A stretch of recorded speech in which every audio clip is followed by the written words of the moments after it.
اللہ فرماتی ہیں پھر ہم اللہ کے رسول صلی اللہ علیہ وسلم کو جیسے یاد دلاتے کہ اللہ کے رسول صلی اللہ علیہ وسلم آپ نے یعنی ماہ شعبان اختتام پر ہے، آپ کے روزے ایک بھی جسو نہیں چھوٹا تو فوری اللہ کے رسول صلی اللہ علیہ وسلم روزوں کو روک دیا کرتے تھے۔ اب اس میں کیا وجہ ہے؟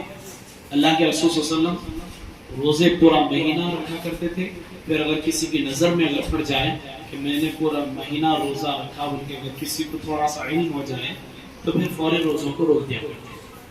اس میں اس بات میں بھی ہمارے لیے سو اللہ کے رسول صلی اللہ علیہ وسلم نے سوچا، کیا سوچا ہمارے لیے اللہ کے رسول صلی اللہ علیہ وسلم نے کہ اگر پورا مہینہ روزے فرض ہو جاتے ہیں، اسی لیے اللہ کے رسول صلی اللہ علیہ وسلم شعبان کے مہینے میں روزے چھوڑ پکڑ کر رہتے تھے، یعنی پورا مہینہ ہی روزہ رہتے تھے۔ اتفاق اگر کوئی حضرت بی بی عائشہ صدیقہ رضی اللہ عنہ یا پھر دوسرے کوئی جیسے صحابہ اگر کہتے تو اس وقت فوری اللہ کے رسول صلی اللہ علیہ وسلم روزے روک دیا کرتے تھے۔ تو یہ تو روزوں کی فضیلت ہے۔ تو شعبان میں کم از کم جیسے ہم سب کو بھی چاہیے کہ مختصر انداز میں جتنے ہو سکے اتنے روزے رکھنے کی کوشش کریں۔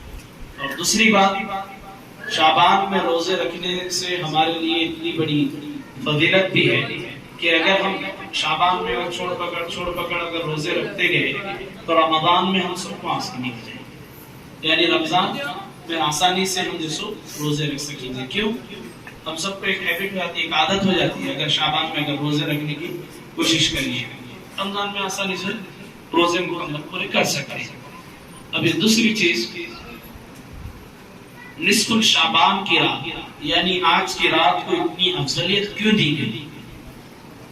آج جو شب برات ہے اس رات کو جسو اتنی مقدس کیوں بتایا گیا؟ ایک مرتبہ کا وقت تھا، اللہ کے رسول صلی اللہ علیہ وسلم اپنے حجرے میں آرام فرما رہے تھے، حضرت بی بی عائشہ صدیقہ رضی اللہ عنہ کے ساتھ یکایک حضرت عائشہ صدیقہ رضی اللہ عنہ کی نیند بیدار ہوئی، آپ اٹھ گئی تو اللہ کے رسول صلی اللہ علیہ وسلم کو حجرے میں نہیں پایا۔ یہ واضح طور پر حدیث ہے، اس کو اٹھا کر دیکھیں۔ تقریباً لوگ اس حدیث کے انکار ہے، منکر ہے، یعنی اس حدیث کو مانتے نہیں۔ نصف الشعبان کی رات تھی، حضرت عائشہ صدیقہ رضی اللہ عنہ فرماتی ہیں میرے ساتھ اللہ کے رسول صلی اللہ علیہ وسلم میرے ساتھ میرے بستر میں تھے، یکایک میری نیند بیدار ہوئی تو میں نے اللہ کے رسول صلی اللہ علیہ وسلم کو بستر میں نہیں پایا، تو میں ڈھونڈتے اللہ کے رسول صلی اللہ علیہ وسلم کو اپنے حجرے سے باہر نکلی تو میں نے دیکھا اللہ کے رسول صلی اللہ علیہ وسلم جنت البقیع میں تھے، اور وہاں پر جنت البقیع کیا ہے؟ قبرستان ہے۔ اللہ کے رسول صلی اللہ علیہ وسلم جنت البقیع میں تھے اور تمام امت کے لیے دعائیں مغفرت فرما رہے تھے۔ تو اب اس سے لوگ اعتراض کرتے کہ نصف الشعبان کی رات جس وقت قبرستان کو کیوں جاتے ہیں، کہاں سے ثابت ہے؟ تو پھر یہ حدیث کہاں سے ہے؟ اللہ کے رسول صلی اللہ علیہ وسلم کا تو عمل ہے نا، یہ نصف الشعبان کی رات یعنی آج کی رات جس وقت جنت البقیع میں گئے تھے، جا کے کیا کیے تھے؟ تمام امت کے لیے دعائیں مغفرت فرمائے تھے۔ تو یہ عمل اللہ کے رسول صلی اللہ علیہ وسلم کا ہم کرتے ہیں اور تا حیات تا عمر کرتے بھی رہیں گے۔ لوگ بولنے دیں ان کا ایمان ہو جانے، لوگ اگر اعتراض کریں تو ہم اس سے دور ہونا نہیں ہے، اس کے پاس عمل ہونا چاہیے، اس کو بتانا واضح طور پر یہ حدیث ہے۔ مگر پھر بھی صم بکم عمی فہم لا یرجعون، اللہ نے ان کے دلوں پر مہر لگا دی، ان کے دلوں پر ان کے دماغ پر مہر لگا دی۔ جب جن کے دل پہ اور دماغ پہ خدا مہر لگا دے، ان کی آنکھوں پہ خدا مہر لگا دے تو پھر کوئی بندہ ان کے دلوں پر ایسا نہیں کر سکتا۔ یہ قرآن ہے، دعائے مغفرت اللہ کے رسول صلی اللہ علیہ وسلم نے اس طرح فرمایا۔ تو ہم سب کو بھی چاہیے کہ ہمارے مرحومین جتنے بھی اس فانی دنیا سے گزر چکے ان تمام کی دعائے مغفرت کریں۔ اور دوسرا عمل، اس رات اللہ رب العزت پہلے آسمان پہ آ جاتا ہے، یعنی اللہ کے رسول صلی اللہ علیہ وسلم نے فرمایا نصف الشعبان کی رات یعنی شب برات کی رات اللہ رب العزت پہلے آسمان پہ آ جاتا ہے اور کہتا ہے کہ ہے کوئی مجھ سے جو طلب کرے میں اسے دے دوں، ہے کوئی جو مجھ سے بخشش طلب کرے اس کو میں بخش دوں، ہے کوئی جو اپنی عمر میں اسے درازگی چاہے تو اس کی عمر میں اسے دراز کر دوں، ہے کوئی اپنے رزق میں اسے برکت چاہے میں اس کے رزق میں برکت دے دوں، ہے کوئی جو اپنی مغفرت چاہے تو اس کی مغفرت فرما دوں۔ تو یہ اللہ تعالیٰ ندائیں لگاتے ہیں، یہ آواز لگاتے ہیں، تو بندے تو سن نہیں سنتے ہیں، مگر جب احادیث بتائے جائے تو اس کے اوپر کم از کم عمل کر لیں، دعائے مغفرت کریں، اپنے رزق میں برکت کے لیے اللہ سے دعا کریں، اور نصف الشعبان کی رات اللہ کے رسول صلی اللہ علیہ وسلم نے فرمایا آپ کے تمام اعمال وہاں پر پیش کیے جاتے ہیں اللہ کے بارگاہ میں۔ یہ ایک ایسی رات ہے یعنی سال بھر کا ڈاٹا اللہ کی بارگاہ میں پیش کیا جاتا ہے، یعنی تمام ایک سال آپ کیا کیا، کتنے نے کیا کیا، کتنے گناہ کیے، کون سا کام اچھا کرے کون سا کام برا کرے، تمام اللہ کی بارگاہ میں آج کی رات پیش کیا جاتا ہے۔ تو جب خدا کی بارگاہ میں ہمارے اعمال پیش کیے جائیں تو ہم کس حالت میں ہونا چاہیے، کم از کم آج کی رات پر بھی ذکر و اذکار کریں، نوافل ادا کریں۔ جب اللہ کی بارگاہ میں ہمارے اعمال پیش کیے جا رہے تو اللہ تعالیٰ جب جیسو ہماری طرف متوجہ ہوگا، یعنی خدا ہماری طرف توجہ فرمائے گا، تو ہم کم از کم ذکر میں تو بھی رہیں گے، یا کم از کم نماز کے حالت میں تو رہیں گے۔ اسی صدقے میں اللہ ہمارے تمام ایک سال میں ہم نے جو کچھ بھی گناہ کیا اس کو معاف تو کر سکتا، کم از کم سوچ تو سکتے ہیں۔ یہ گمان رکھ کے کم از کم کبھی نماز پڑھنے کی کوشش کریں آج کی رات میں، اور آج کی رات آنے والے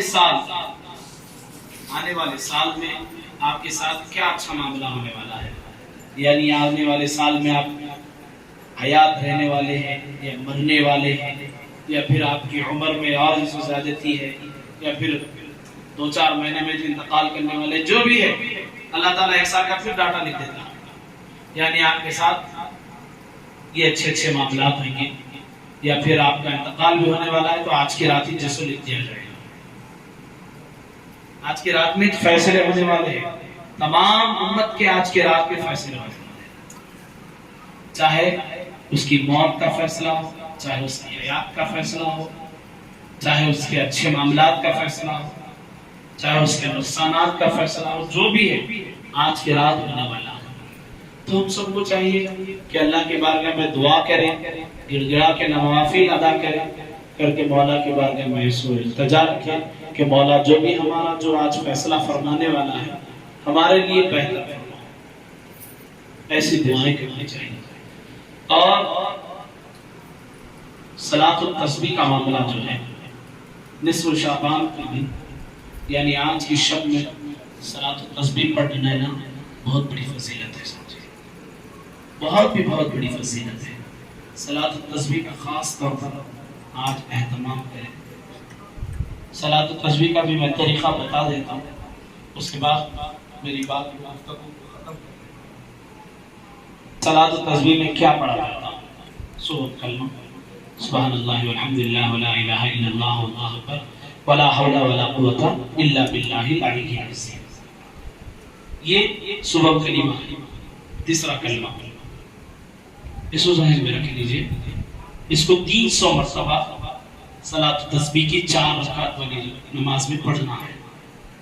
سب سے پہلی رکعت، سب سے پہلے تو نیت کرنی چاہیے صلاۃ التسبیح کی 4 رکعت نفل نماز، نفل ہے یہ، سنت یا فرض وغیرہ نہیں ہے، نفل نماز ہے۔ صلاۃ التسبیح کی 4 رکعت نفل نماز پڑھتا ہوں میں واسطے اللہ تعالیٰ کے، وہ میرا کام شروع کرے اللہ جیسا ہی اللہ اکبر کہا جاتا اس کے فوری بعد ثنا پڑھ لینا ہے۔ ثنا پڑھنے کے بعد 15 مرتبہ صبح کلمہ پڑھنا ہے، سبحان اللہ الحمد للہ ولا الہ الا اللہ واللہ اکبر ولا حول ولا قوت الا باللہ العلی العظیم۔ 15 مرتبہ پڑھنے کے بعد پھر سورہ فاتحہ، پھر کوئی ایک ضمن سورہ، پھر اس کے بعد 10 مرتبہ سبحان اللہ الحمد للہ، پھر صبح کلمہ پڑھنا۔ رکوع میں جانے سے پہلے، پھر رکوع میں جاتے ہی رکوع کی تسبیح سبحان ربی العظیم پڑھنے کے بعد پھر 10 مرتبہ سوم کلمہ پڑھنا ہے. پھر رکوع سے اٹھتے ہی سمیع اللہ لمن حمدہ ربنا لک الحمد بولتے ہی پھر 10 مرتبہ سبحان اللہ الحمدللہ ولا الہ الا اللہ اللہ اکبر ولا حول ولا قوۃ الا باللہ العلی العظیم. پھر رکوع سے اٹھنے کے بعد پڑھنے کے بعد پھر سجدے میں جانا ہے، سجدے کی تسبیح پڑھنا، سجدے کی تسبیح کے بعد پھر 10 مرتبہ سبحان اللہ الحمدللہ ولا الہ الا اللہ اللہ اکبر ولا حول ولا قوۃ الا باللہ العلی العظیم. پھر سجدے سے اٹھنے کے بعد پھر 10 مرتبہ، پھر سجدے میں کے بعد دوسرے سجدے میں سجدے کی تسبیح کے بعد پھر 10 مرتبہ. اسی طریقے سے ایک رکعت میں 75 ٹائمز یعنی 75 مرتبہ ہو جاتا، 4 رکعت میں 300 ٹائمز ہو جاتا. روایت میں آتا ہے، فقہ مسائل میں سے آتا ہے، صلاۃ التسبیح کی جو نماز ہے کم از کم انسان کو چاہیے کہ روزانہ پڑھے، روزانہ یہ نماز کو پڑھنے کی کوشش کرے. اگر نہیں ہو سکے تو 8 دن میں 1 مرتبہ تو ہی پڑھنا ہے. اگر 8 دن میں بھی نہیں پڑھ سکا بندہ تو مہینے میں 1 مرتبہ پڑھنا ہے. مہینے میں بھی 1 مرتبہ نہیں پڑھ سکا تو کم از کم جیسو ایسی مقدس رات، شب معراج، شب برات، شب قدر، یہ راتوں میں پڑھنے کی. اگر یہ راتوں میں بھی اگر نہیں پڑھ سکا تو طاق راتوں میں بھی پڑھنے کی کوشش کرے. اگر طاق راتوں میں بھی نہیں پڑھ سکا تو سال میں 1 مرتبہ تو پڑھنے کی کوشش کرے. سال میں 1 مرتبہ بھی نہیں پڑھ سکا تو کم از کم پوری حیات اپنے طیبہ میں، اپنی زندگی میں 1 مرتبہ پڑھنے کی کوشش کرے. اللہ تعالیٰ اس کے صدقے تمام ہمارے گناہوں کو معاف کرے. اور یہ ایسا کلمہ ہے، چھوٹا موٹا کلمہ نہیں ہے. صبح کلمہ کی فضیلت اللہ کے رسول صلی اللہ علیہ وسلم نے فرمایا، کوئی اگر بندہ سبحان اللہ الحمدللہ ولا الہ الا اللہ اللہ اکبر ولا حول ولا قوۃ الا باللہ العلی العظیم 1 مرتبہ پڑھ لیا تو اللہ تعالیٰ اس کے نام سے جنت میں ایک درخت لگا دیا، پھل کا درخت، سیب ہو جو بھی ہے، پھل کا ایک درخت لگا دیا. اگر آپ نماز میں 300 مرتبہ اگر یہ کلمے کو پڑھ لیں تو 300 درخت آپ کے جنت میں لگا دیے جائیں. یہ میں نہیں کہہ رہا ہوں، اللہ کے رسول صلی اللہ علیہ وسلم نے فرمائی اس بات ہے. بخاری شریف کی حدیث اٹھا کر دیکھیے صبح کلمے کی فضیلت کیا ہے. 300 مرتبہ نماز میں پڑھے تو یہ فضیلت نہیں ہے، بے نماز میں بھی اگر آپ جیسے چلتے پھرتے بھی اگر صبح کلمے کا اگر ورد کر لیے تو ایک درخت آپ کے نام سے لکھ دیا جائے، فلاں شخص کے نام سے درخت جنت میں کر دیا جاتا. بہت بڑی فضیلتیں ہیں اللہ نے اس کو ہمارے لیے مقرر فرمائی. تو یہ صلاۃ و تسبیح کا پھر سے میں خلاصہ کر دیتا ہوں، پورا مکمل طریقہ بتا دیتا ہوں. 1 رکعت تو اس طریقے سے دوہرا لینا ہے، پھر سے سمجھ میں ایسا خلاصے سے پھر سمجھاتا ہوں. پہلی رکعت میں ثنا پڑھتے ہی 15 مرتبہ پڑھنا ہے. اب دوسری رکعت میں ثنا نہیں پڑھا جاتا مگر سبحان اللہ الحمدللہ پڑھنا ہے 15 مرتبہ. تیسری رکعت میں 15 مرتبہ، چوتھی رکعت میں بھی 15 مرتبہ پڑھنا ہے. یعنی سورہ فاتحہ سے پہلے الحمد کا جو سورہ پڑھنا اس سے پہلے 15 مرتبہ پڑھنا ہے. رکعت باندھتے ہی ثنا پڑھنا ہے، ثنا کے فوری بعد 15 مرتبہ کلمہ پڑھنا ہے، صبح کلمہ. اس کے بعد پھر سورہ فاتحہ، ضم سورہ کے بعد پھر 10 مرتبہ. کتنے مرتبہ ہو گیا؟ 15 25. پھر جیسے رکوع میں 10 مرتبہ، 25 35. پھر رکوع سے اٹھ کے کھڑے ہو جاتے آپ، پھر 10 مرتبہ 35 45. پھر رکوع سے کھڑے کے بعد 10 مرتبہ پڑھنے، پھر سجدے میں چلے گئے، سجدے میں کے بعد پھر سجدے میں 10 مرتبہ. کتنے ہو گئے؟ 55. پھر سجدے سے اٹھے، پھر 10 مرتبہ 65. پھر سجدے میں چلے گئے، پھر 10 مرتبہ 75. ایک رکعت میں 75 ٹائمز اس طریقے سے پڑھنا ہے. پھر دوسری رکعت میں جب اٹھ کے کھڑے ہو رہے آپ تو سورہ فاتحہ نہیں پڑھنا، 15 مرتبہ پھر سے سبحان اللہ الحمدللہ جو صبح کا نام وہ پڑھ لینا. اسی طریقے سے 4 رکعت کو پورا مکمل کر سکتے ہیں. اب رہا مسئلہ گننے کا مسئلہ رہے، اور نماز میں کوئی حرکت کرے تو نماز خراب ہوتی ہے. تو گننے کا مسئلہ بھی ہے تو اس کی بھی خلاصہ کر دیتا ہے. اکثر لوگ کنفیوز رہتے ہیں اس چیز میں.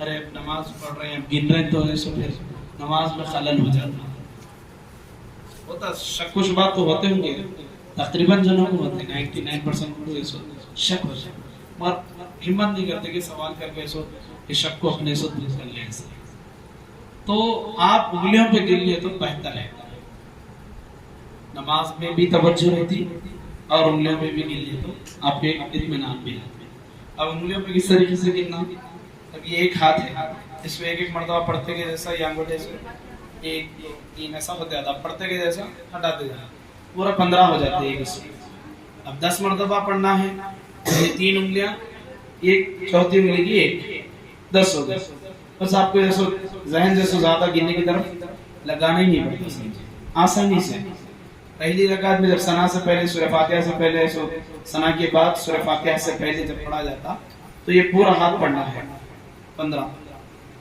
اب اس کے بعد میں رکوع میں جانے سے پہلے یہاں تک بس یہاں روک دیں اس انداز میں پوری نماز مکمل کریں اس کے بعد ہم سب کچھ چاہیے آپ تمام یہ عمل کریں اس کے بعد مختصر انداز میں درود شریف پڑھ لیں اور اس کے بعد اللہ کی بارگاہ میں سجدے ریز ہو جائیں سجدے میں جا کے عمر کی درازگی کے لیے دعا کریں رزق میں برکت کے لیے دعا کریں عمر کی درازگی بھی اگر چاہ رہے تو یہ چاہیے کہ مولا اگر تو ہماری عمر میں اگر زیادتی کر رہا یعنی عمر کو ہماری ایسو طویل کر رہا یعنی ہماری عمر بڑھا رہا تو اس سے پہلے اب سب کو نیک بننے کی ہدایت نیک بنا اس کے بعد ہماری عمر میں دراز اگر ہماری عمر طویل ہو گئی یعنی درازگی ہو گئی عمر میں ایسو زیادتی ہو گئی اور گناہوں میں اگر ملوث ہو گئے تو پھر اس کے بھی پوچھ کہ مولا تو اگر ہماری عمر کو بڑھا رہا تو اس سے پہلے